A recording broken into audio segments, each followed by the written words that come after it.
学生会的会长，你感觉和学校之间有啥物冲突不？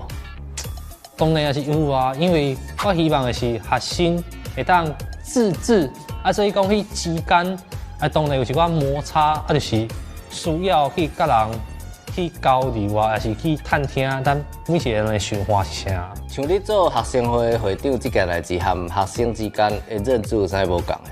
阮咧替学校解说的时阵吼，伊拢会讲你就是学校的狗啦，莫叫啦，就拢听学校的话嘛。因为咱学生啊，甲学校咱知影的代志有一寡落差，有无？所以讲咱看到的面相无共，当然做出的决定就无共嘛。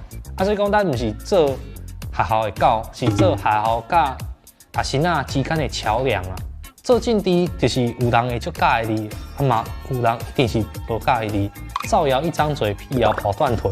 所以讲有时阵听到就帮忙做一去啊，当作无听到就好啊。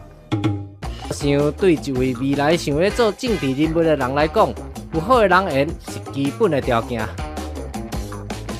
恁这个同学安那？油腻，调戏老师。咱若毋是讲调戏老师，是甲老师的优点拢甲伊讲出来吼，互老师欢喜，甲老师学乐。欢喜上课安尼。伊上后甲老师讲啥？就讲，你真正是我的新歌宝，请公案啊！